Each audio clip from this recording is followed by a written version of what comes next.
नमस्कार मित्रांनो, स्वागत आहे सर्वांचं ग्रीन गोल्ड ॲग्री आपल्या मराठी यूट्यूब चॅनलमध्ये.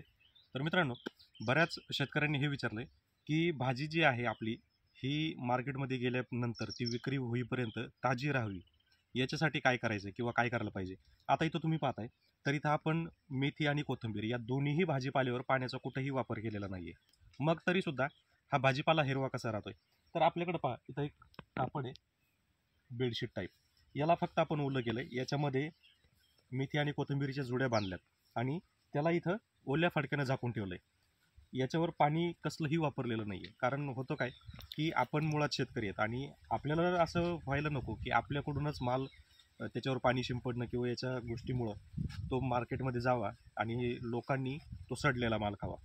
त्याच्यासाठी इथं आपला प्युअर न पाणी मारलेला आणि ऑर्गॅनिक हा आपला माल पडलेला आहे. तर हा एकदा ओल्या फडकीने झाकून घेतला की तोपर्यंत ही पूर्ण पॅकिंग करून घ्यायचं, पूर्ण बांधून घ्यायच्या जुड्या.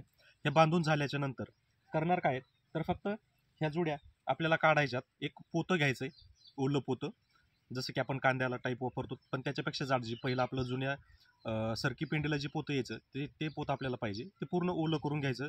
त्याचं पाणी जे आहे पूर्ण निथळू द्यायचं आणि पाणी निथळल्यानंतर आपल्याला या जुड्या त्याच्यामध्ये भरायच्यात. अशामध्ये तुम्हाला पाणी न मारता सुद्धा तुम्ही मेथी किंवा कोथिंबीर किंवा इतर भाजीपाला जो आहे, मिरची गवार असेल, तर तुम्ही अगदी प्रॉपरली सिक्युअर पद्धतीनं तुम्ही तो साठवू शकता. म्हणजे दिवसभर आरामशीर माल राहतो, कसल्याही प्रकारचा माल सुकत नाही आणि विशेष म्हणजे फ्रेश राहतो आणि पाणी न मारल्यामुळं तो सडत नाही. त्यामुळं लोकांना सुद्धा खायला चांगला जातो.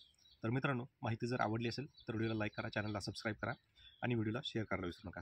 धन्यवाद.